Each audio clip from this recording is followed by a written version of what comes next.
Мамко ж моя, не лай мені, мамко ж моя.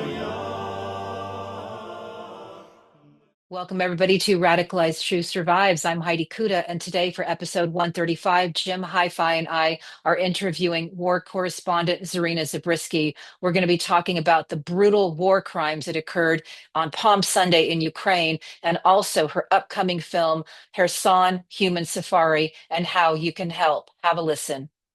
Zarina Zabrisky, we are so grateful that you are back with us today.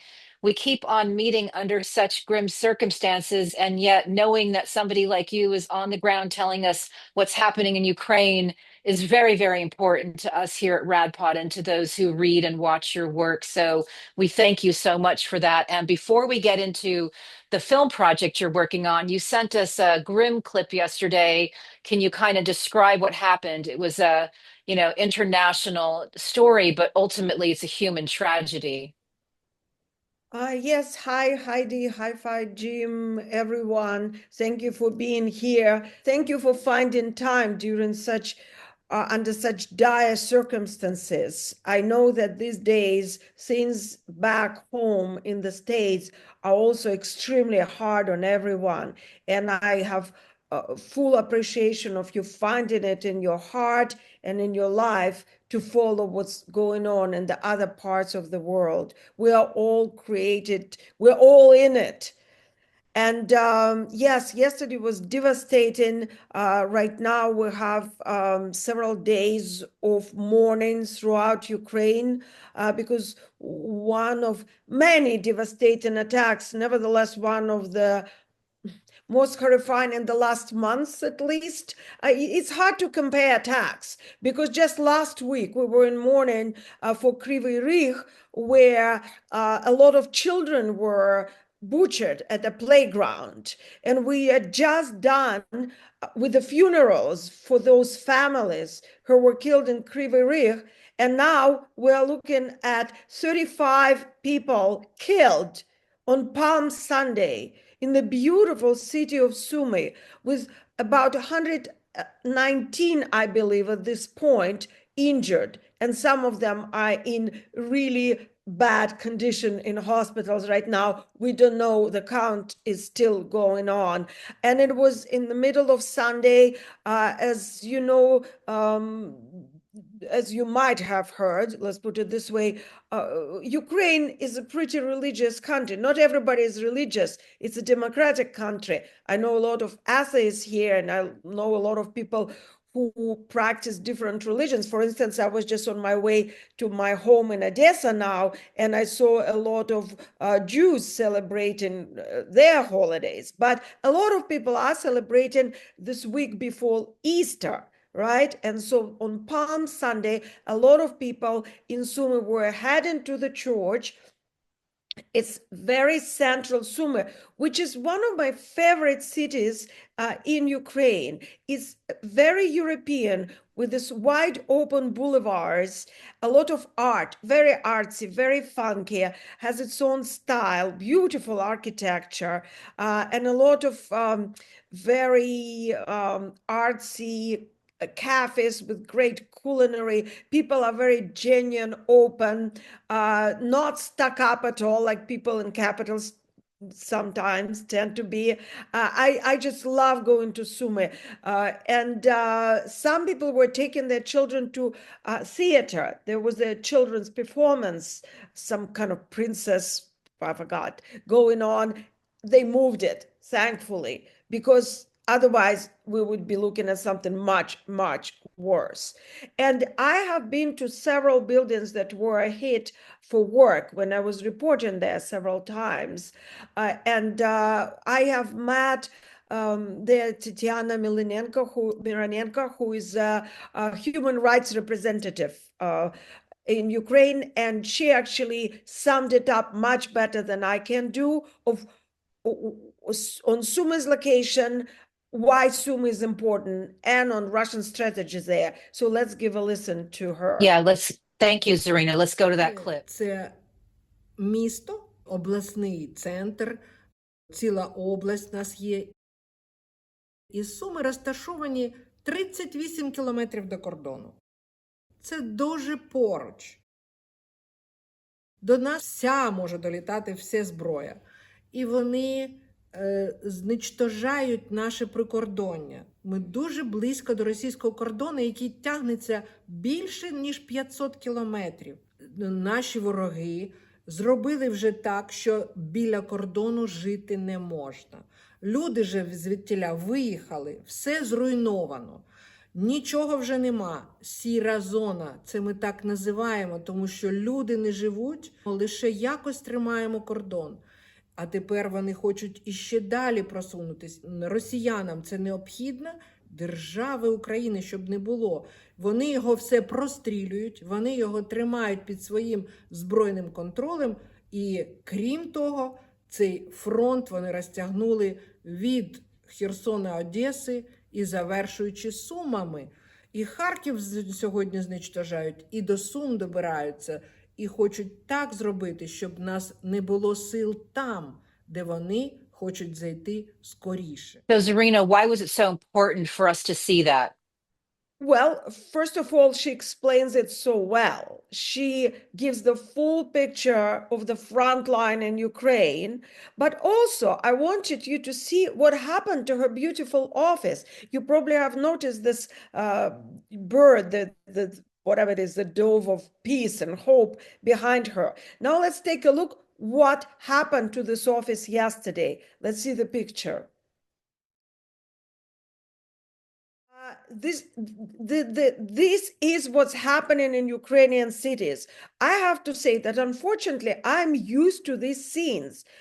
It sounds horrific even to me, but I'm used to seeing bodies in the streets in the puddles of blood. I'm used to seeing torn body parts. This is the reality in Ukraine, and nobody wants to see it. Believe me, nobody wants to hear it. Nobody wants to live it. Ukrainian people, just like anybody else, taking their kids to a theater show on Sunday, going to a church, or just going to go for a walk on a beautiful spring day. Nobody wants to be burnt alive in a trolley bus. And that's what happened there. When it happened, almost everybody died in that trolley bus because the doors got stuck. But there was a 13-year-old kid, a boy, 13-year-old, going on the bus to see his grandma with his mom. And he was injured with 3 pieces of shrapnel in his head, but he managed to break the window, jump out of this trolley bus, pry the doors open, get his mom out, get some other people out, saving them. This boy was acting on adrenaline. And this is honestly something that we get to see and we report, we us as journalists report in various cities in Ukraine. And we're trying to get the message to you back in the West, but it's not easy to do it anymore because the editors turned down the articles. Just another day, a major article turned down my report because it is probably just too disturbing. That was a report on a day in Kherson, which the locals called Armageddon. And we talked about it, thankfully, on Redport here. But every day it happens. Yesterday, last night, I'm in Odessa at the moment, we had 2 attacks of Shahid drones, and I shared a video on my Twitter. That was something unbelievable when the whole sky is covered with this moving red dots. It's unreal. It's like some sick firework, again, on adrenaline or steroids, and you hear the Shahid drone, strike drone buzzing by, and you know that right next to you, people are being injured at this moment, and that the cars are set on fire, and people are jumping out of those cars. And this needs to be reported. This needs to be shared because we live in an interconnected world, and also for a pragmatic reason as well. Because if we do not stop this aggression, if this non-stop war crime turned genocide is not stopped, this wave of aggression will reach Europe, and eventually, I mean, I think actually it has reached America, but in a different way. And we'll talk about that, of course. Yes. Thank you so much, Zarina. So I just want to again reiterate from the team that we are so grateful that you were there, because a lot of us wouldn't know what was happening if it had not been for 3 years of your reporting, and we are just incredibly indebted. Hi-Fi. So you have a movie coming out that you've been working on around Kherson and the human safari, and I would just remind our viewers, our audience, that you were the first person to bring news of the human safari and the first person to bring footage of humans being hunted by drones, even on this show, as a matter of fact. Um, Tell us about the movie. How did you film in a war zone, and kind of what's the premise of the film? Right. Thank you, Hi-Fi. And we did speak about that before, because I've been working on this film for close to 2 years by now, from conceiving it and then to filming on site. And nothing about this movie has been easy. And the most interesting instances to share, of course, are how do you film in the war zone? Well, you wear, most of the time, you wear a bulletproof vest and a helmet, but then now you actually don't, because the drones, not the drones themselves, but the pilots who operate the drones can see their targets from the other side of the Dnipro River. And for those who is not familiar yet with this new war crime that I had the dishonor of introducing to the world, it just happened so. These are small commercial drones, FPV drones.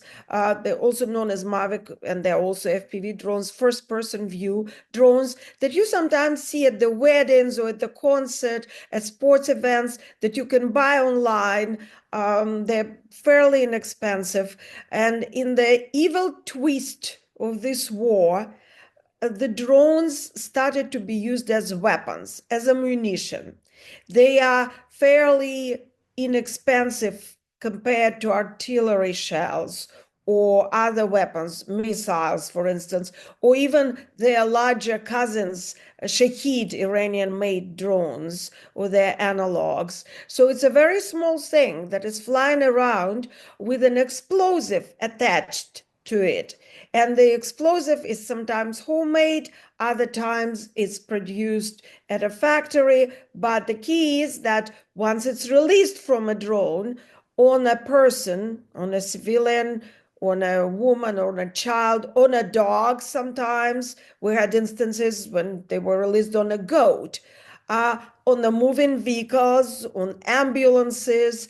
They explode and they injure and kill. And there are very many ways in which the Russian military are exercising this new discovery. Sometimes they are cluster munition, meaning they are little pieces of metal that on explosion go everywhere and then injure people. So today, for instance, one of my contacts sent me a video of a truck delivering eggs being hit by such ammunition. You can imagine the scene, right?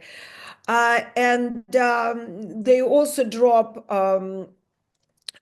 explosives that set blocks and houses on fire. They drop anti-infantry mines. very, very creative.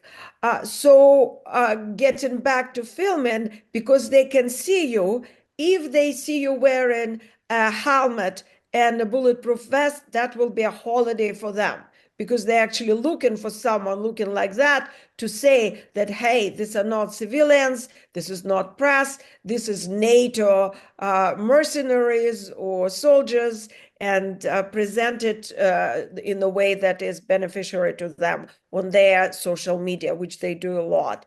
So also, we can actually take a look at the very brief part of the in the beginning of the movie, and I will tell you a little bit how this was shot.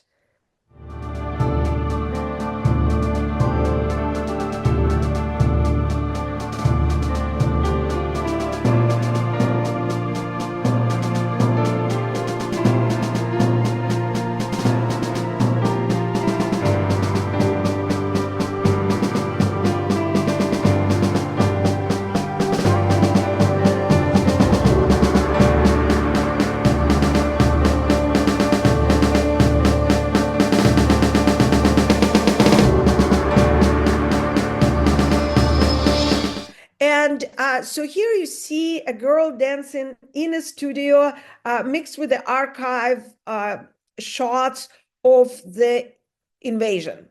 And everything about it was very difficult because the studio is in a zone very close to the river. So the artillery fire is ongoing. And on the way to this beautiful studio filled with light, you pass a lot of broken glass. And you cannot clear this glass because every day and every night they shoot again and the glass just drops again and again and again. And some people call this glass, which you can find everywhere in Kherson snow, because it looks like ice, like crushed ice. And there are cracks in the windows. In that particular studio, the ceilings fell many times. And as Alona, the dancer, was dancing, there were explosions. And they're there all the time. Whenever you're in the studio for different classes, you hear the artillery going on. And not just artillery, tank, mortar, and so forth. As for the archive shots, they're very difficult to get by because people who were filming had to live under 9 months of occupation, where their phones were checked by the Russians on a daily basis. Anything like that, like a column of Russian equipment going by, these people would be taken in the torture chamber and tortured or killed. So obtaining these videos was extremely hard. And like, I'm not going to give you the whole story, but along the way, I was able to interview people who never spoke to journalists before. And I uncovered the whole layers of Kherson history that even Chersonians themselves didn't know. And the atrocities that I was able to reveal are at the same level as Mariupol, if you heard of that, when the whole street is on fire and people are jumping off the top floors. And finding the videos of that was impossible because everybody deleted these videos. But I found many eyewitnesses, confirmed the places, and so you build the story that way. Then maybe just a very short part of the protest section, because many people were familiar with Chersonians protesting the Russian invasion. Let's take a look.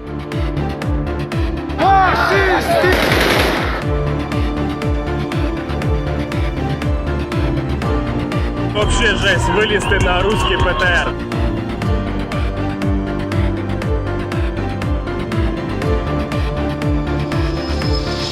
So here you see Alona dancing in the Freedom Square. That was very difficult because that was in the midst of the day, in the middle of the day, and we had drones flying above us. So filming this sequel and the Liberation sequel, which we'll also glance at, we had to run and hide several times, and across the pave walk, on the other side of the pave walk from where she's dancing, there was something on fire, and we didn't know what it was. But we had the cameraman, the dancer, and myself there in one place, and we had to film it. So like, okay, this thing is burning. We don't know what it is. You hear artillery fire in the background, the drones passing by, dance, dance, dance. And that's what kept the movie going, because she is the soul of Kherson, the way I see it. And no matter what is happening, no matter what terrible chapters are on the way, she just keeps dancing. And fair enough, she's a local Kherson person, resident, just as the composer. The music that you hear was composed by a local who was a partisan during the occupation. He and his wife would take pictures and do different things, helping the Ukrainian army, for which they could also be arrested, taken to torture chambers, and so forth. And their family have extremely dramatic, traumatic, tragic story where they lost their family members to Russian violence. And that's his music. He would come home and play his instrument. And that's what he said, in rage.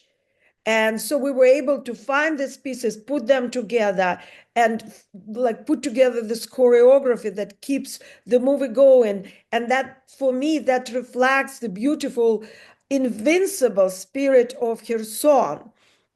There are, of course, many scenes like this, but I believe many people heard about the flood. And that's when the Russian blew up the Novokakhovka Dam, flooding the area, flooding the city that was past liberation already. Let's take a look at the sequel.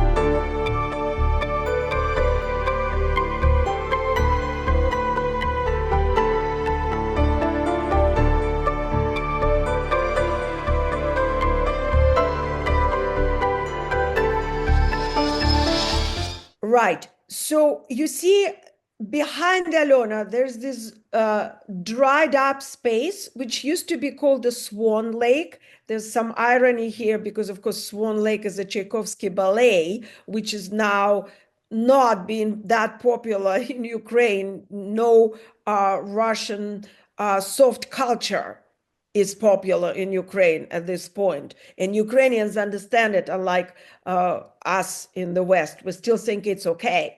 And we can talk about it some other time. But here, I wanted to mention that while we were filming this part, artillery was going nonstop, and there was also a siren, because of course we do get air raids all throughout Ukraine, but in Kherson, they're kind of futile and obsolete.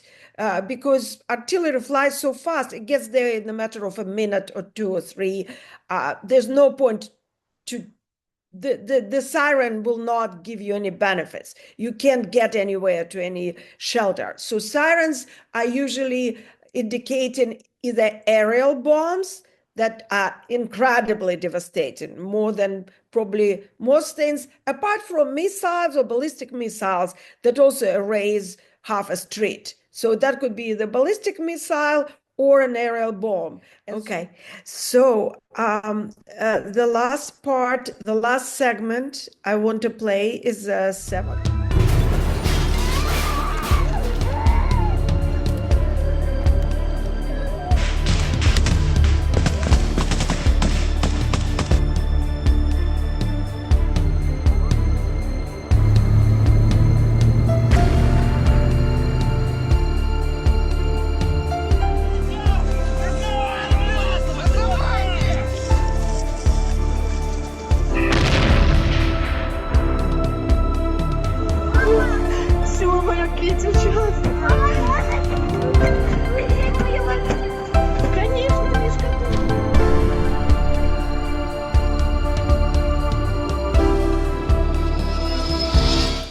safari.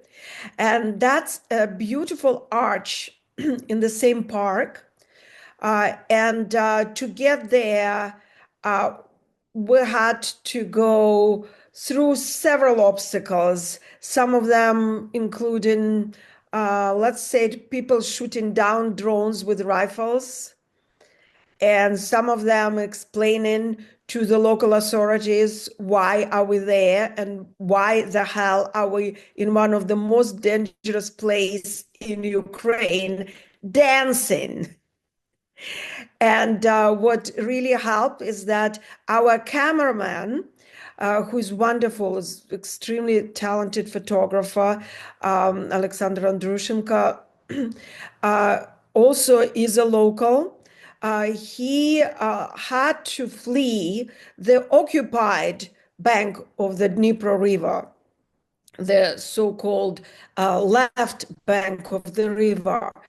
And his house, everything he had, including archives of his work, were left there and taken by Russians. By now probably doesn't exist anymore.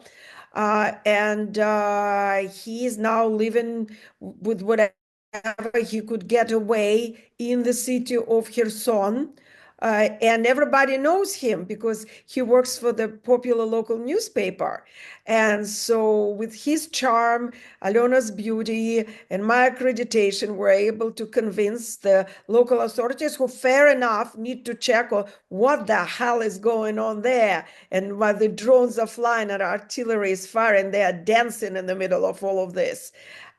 So there are all kind of obstacles that you wouldn't think while filming something else or anywhere else. And there are tons of them. Sometimes I might do like a separate story on how this movie was filmed by this wonderful, wonderful Kherson people who worked with me and helped me every step of the way. Here, of course, I have to mention a person who came up many times throughout the show on Red Pad. I feel like he's almost has been here already, Volodya, our local producer, and his car Terminator, which was shot at so many times that the mechanics laugh when he arrives at the shop. But it's still riding around. In the film, you'll see this characteristic, like,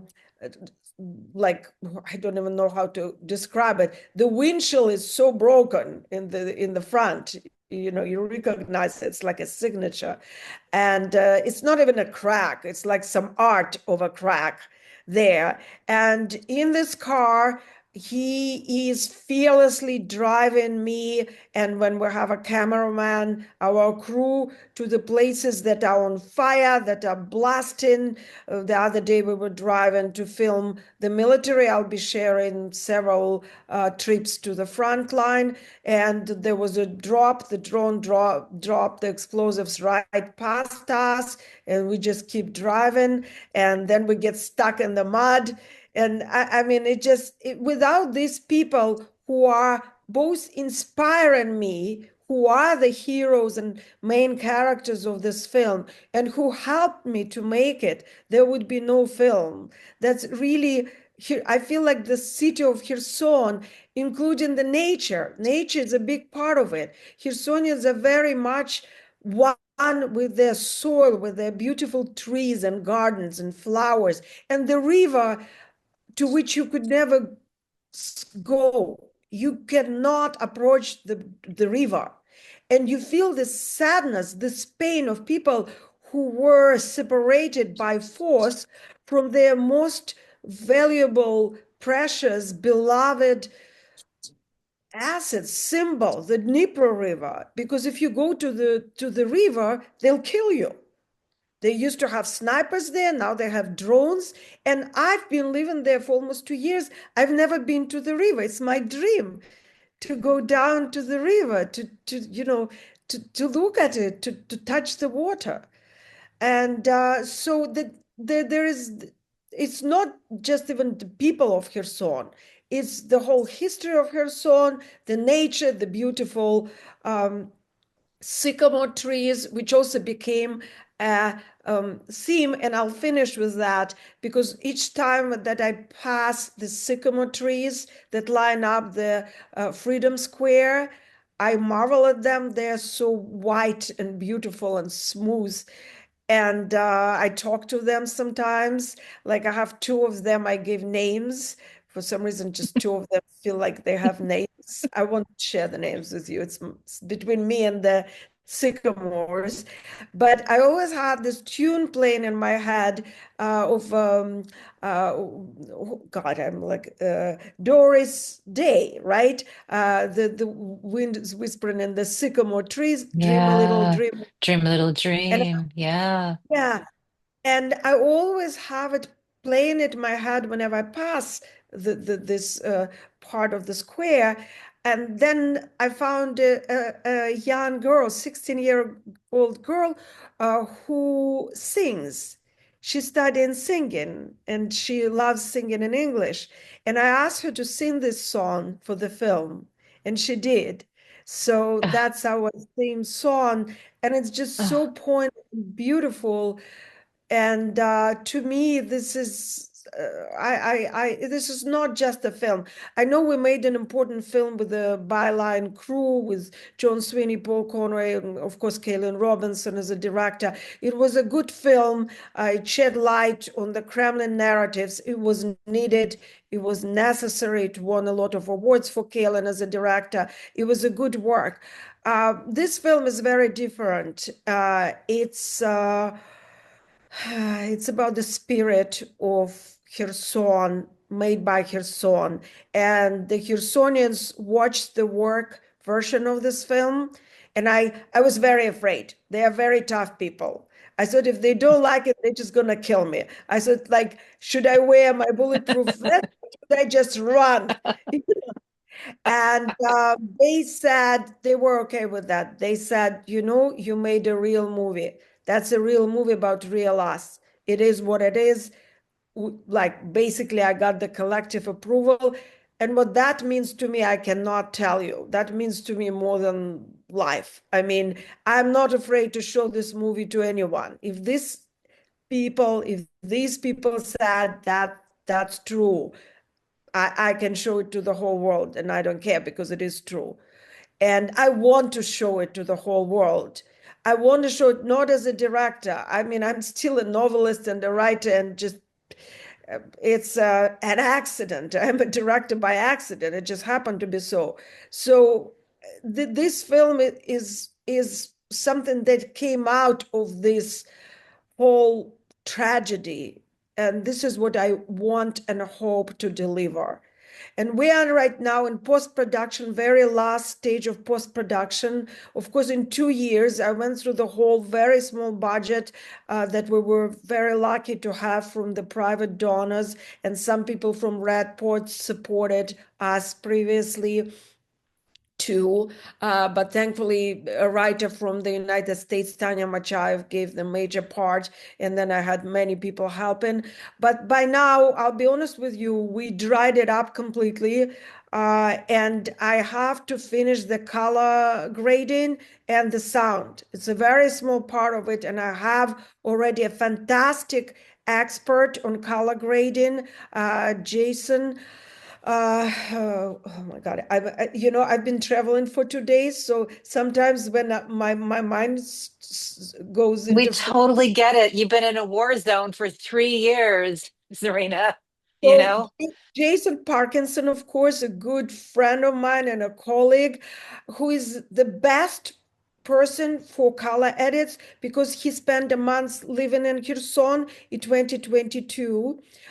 He knows it, he loves it, he worked in Ukraine a lot, and he's a Getty Award winning photographer and a professional video editor who knows what he's doing. So he's finishing color grading. I should also mention my main editor and friend and teammate, and this is Artem Tsinsky. He's also a professional. He's a young Ukrainian cinematographer, expert. He works for the public television channel here, Suspilny, but he's very, very talented. He's from Odessa, and he's been working so hard on this film. So together with this group, we are almost there.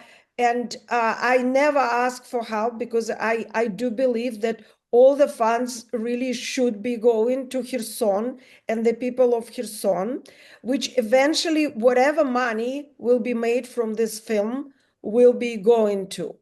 But to finish this film, for now, I do need some help just to pay for the expenses on color grading and the sound. Well, Yeah. Zarina, let us help you with that. I know you only need a few $1,000s more. So what we will do is include how people can reach you and how people can help. And it's important to know I had the blessing of seeing the film, and it's important to know and to reiterate that your background is in poetry, your background is in literature, and you've written some incredible, beautiful, award-winning books. And here you are, a war correspondent and doing work that you deeply believe in. But wait, what makes your film so special is that you tell the stories of these locals and what they endure and their bravery and their belief, and adding the beautiful dance sequences. There's a hoodie dance that I think is going to be emulated throughout the world. If anybody who sees it, I want to learn that dance. In any case, we're so grateful that you allowed us to basically get to have a premiere, a preview of what people are going to be able to expect. So we will certainly do everything we can to help you finish the post production. And I know that Jim has some things that he'd like to talk to you about before we are finished here today. But I just want you to know again how grateful we are. Thank you so much. I'm so grateful for your support from the beginning to the end. I feel like you guys are also on the team and the producer team here.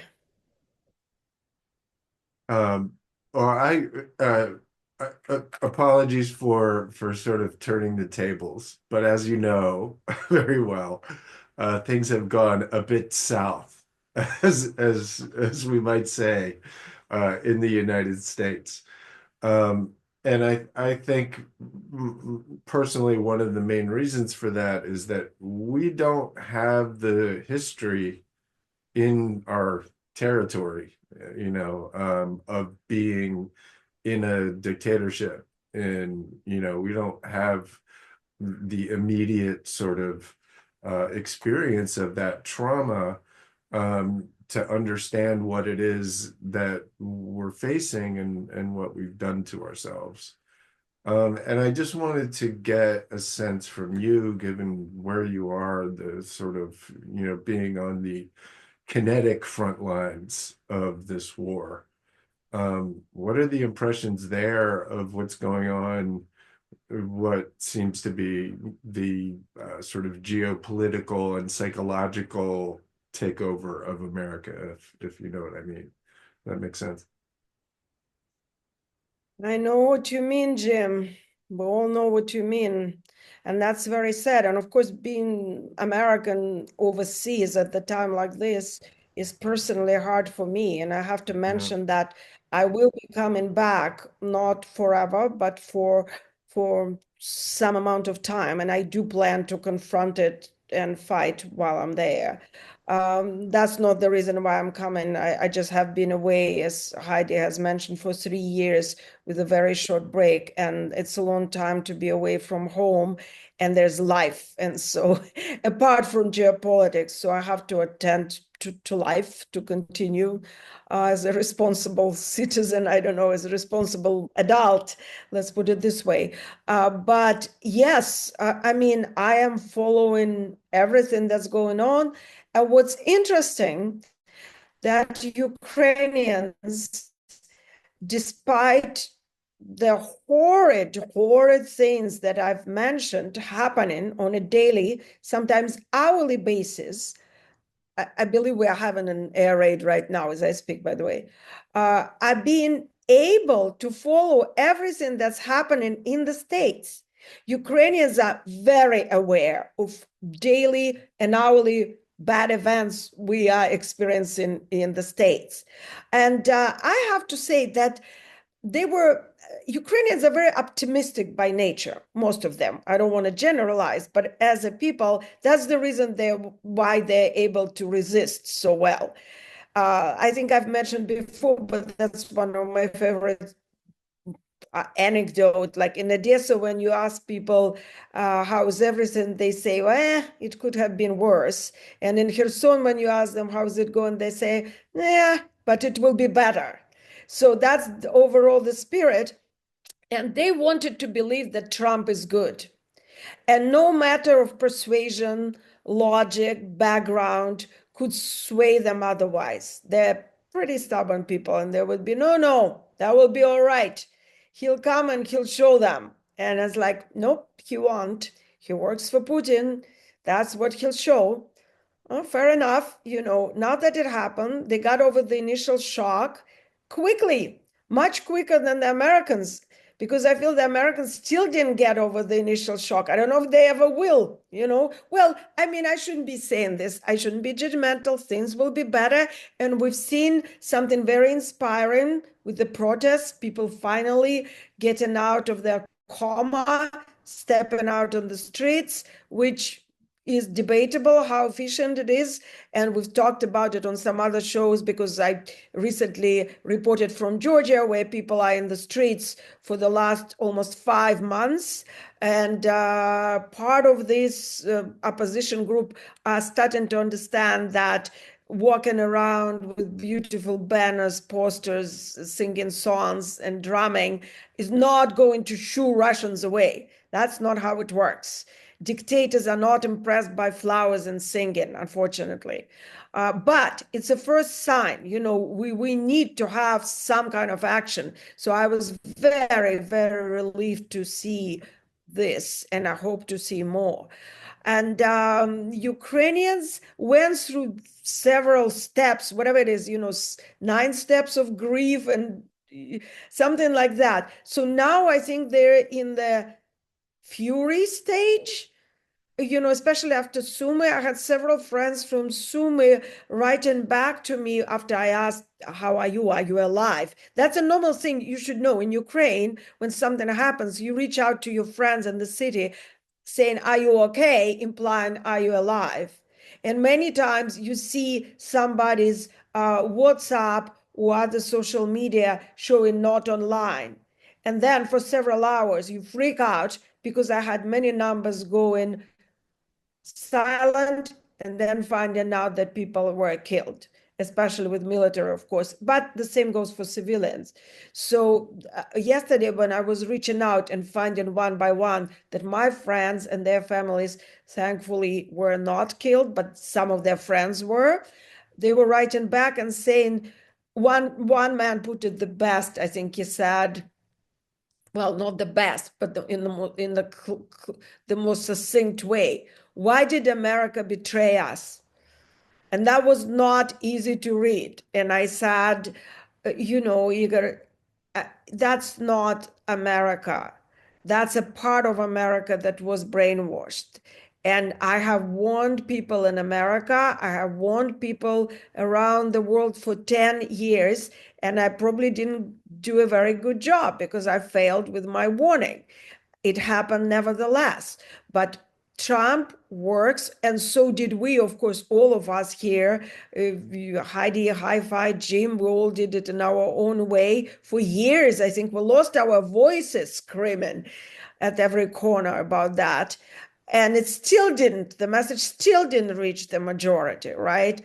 And there's so many psychological reasons for that. We don't have time to go into that. That's worth doing a separate show on psychology of denial and the psychology of the crowd. That plays the biggest role here, really. But I told Igor, it's the same information warfare that you guys are so good now after decades of confronting to see, to recognize, because, and like in Kherson, I can walk down the street and I know pretty much anyone in my area, in the central Kherson. I know a lot of people, at least those who work in the stores or in the cafes. Not that many cafes, but and when I speak to them, I always want to feature these people on the talk shows because they give better analysis than most of our experts. They see through things. And this, like a shoe store saleswoman who goes, it's a hybrid war. They are brainwashed. Like, can you tell them, Zarina, that this is, the Kremlin narrative? You cannot negotiate with the terrorists. And, it's like, can you please come on the talk show? It's like, no, I'm just like, don't you want to buy some shoes here now? And that's the amount of knowledge and the degree of awareness is absolutely astounding. I think little kids can speak better than most of our political analysts. And that's the voice of experience. That just simply. And that right there is our problem, I think, is that we don't have the direct experience here. The last real war we had on our soil was our own war. It was the Civil War, right?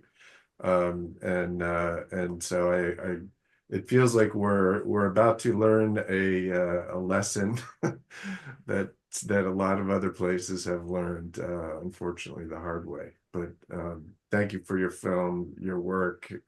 As you know, I follow you very religiously, what you do, and couldn't be more grateful for it. So thanks. Thank you, so much. Jim, for that question. Thank you, Zarina. I do have one last thing because I'd like to leave our viewers with one thought from you. I spoke with a woman today who's been a frontline protester for years, particularly every Tuesday out in front of Fox, where she just has begged Fox to stop lying to America. When you talk about brainwashing, you can definitely point the finger there at Rupert Murdoch as well.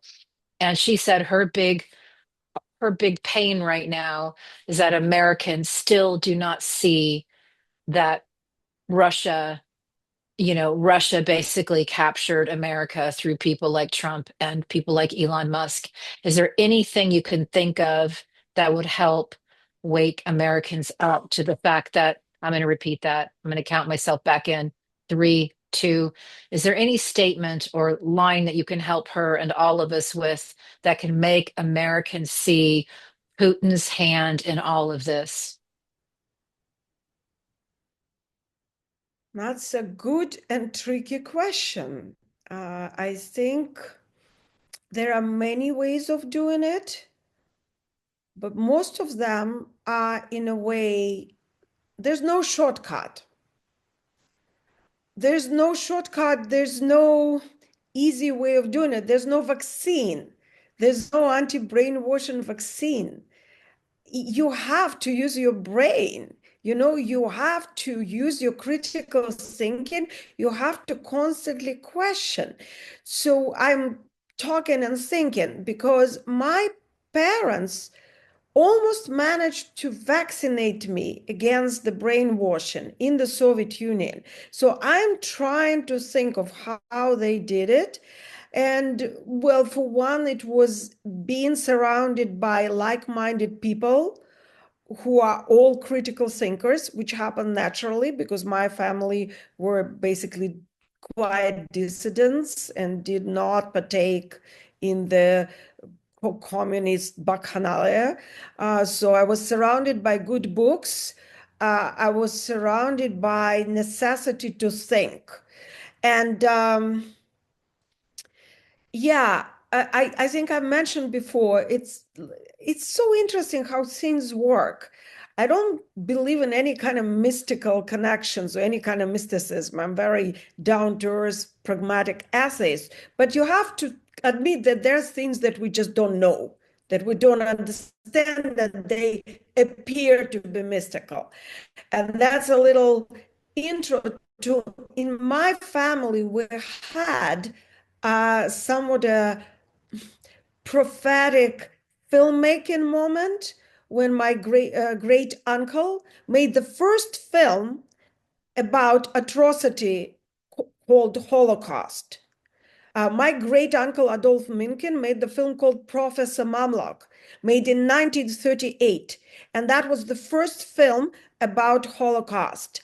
That was premiered in the States only 2 weeks after the Kristallnacht.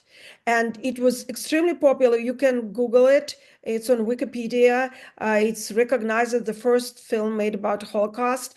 It's dramatic. It's not without its drawbacks because it was made in the Stalin's USSR. So it has this like communist propaganda touch.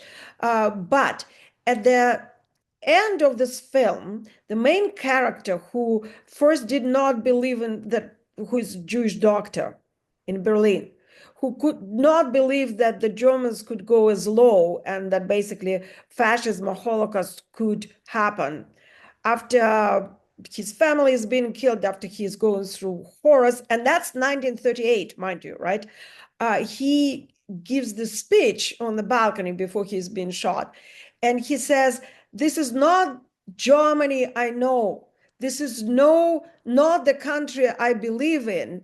And in Germany, I know there's a freedom of thought.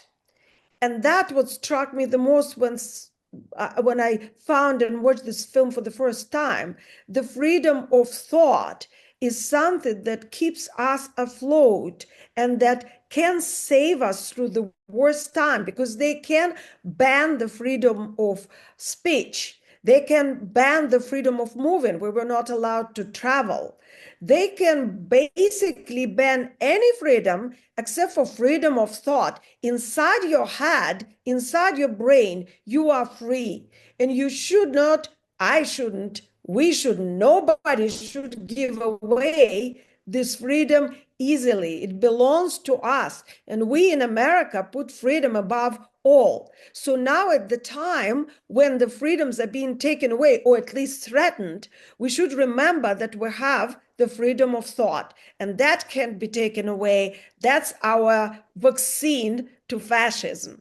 And that's my little speech at the end of the show. Oh, Zarina, thank you so much for that. Thank you so much for being here with us today. We are always so enriched by what we learned from you. Thank you. Thank you very much, guys. I can't thank you enough for being here, for introducing the stories from Ukraine to the States and elsewhere, to the English-speaking world, on behalf of Ukrainian people who are very grateful to be heard. I just, thank you again for your time, for your big hearts, for your smarts, for being able to see through bullshit, for all of this. Thank you.